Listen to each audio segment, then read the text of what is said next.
కలిసి ఏ పార్టీలకు అతీతంగా ఓటర్ పార్వతీపురం మన్యం జిల్లా కొత్తవలస గ్రామ గిరిజనులు తమ ఓటర్లను రద్దు చేయవద్దని జిల్లా కలెక్టర్ ఐటీడీఏ అధికారులను కోరారు.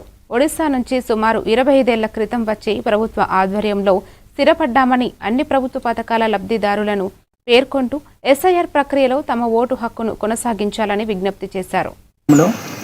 గతంలో ఉండేవాళ్ళు అక్కడ జీవన విధానం బాగులేక బతకనాటికి కూడా అన్ని సౌకర్యాలు లేక పక్కన ఉన్న రాష్ట్రం అంత ఆంధ్రాలోనికి రావడం అయితే జరిగింది. 2002లో మీరు ఎక్కడున్నారనేది కేంద్ర రాష్ట్ర ప్రభుత్వాలు అయితే ఒక యాంకివర్ అయితే తాగనాటికి నీరు కలిగించింది, ఓటు రేషన్ కార్డు అలాగే అన్ని సౌకర్యాలు కూడా కలిగించింది.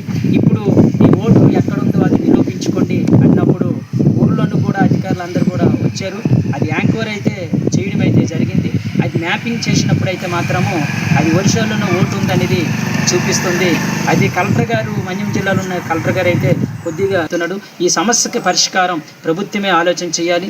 జిల్లాలో ఉన్న కలెక్టర్ గారు కూడా ఈ సమస్యకి పరిష్కారం అనేది వెంటనే కింద స్థాయి అధికారులకి చెప్తే వాళ్ళు ఈ సమస్యకి పరిష్కారం కూడా కనుగొని ఈ పేదలైన గిరిజనులందరికీ కూడా ఒక సరైన మార్గము ఏర్పాటు చేయాలని మనము కోరుకుంటున్నాము. లేదంటే వీళ్ళు కొరపుట్టి వెళ్ళడము, జైపూర్ వెళ్ళడము, గిరిజనులందరికీ కూడా వాళ్ళ గ్రామాల్లో ఉండనాటికి అన్ని హక్కులు ఉన్నాయి, సరిపోతాయి అని చెప్పాలనేది కూడా మనము కోరుకుంటున్నాము. లేని ఏడలో పెద్ద ఎత్తున కూడా ఆందోళన కార్యక్రమం కూడా చేయనాటి కూడా వెనకంచి కూడా ఏమనేది కూడా మనము హెచ్చరిస్తున్నాం. మంచిది అదంత పడినట్టు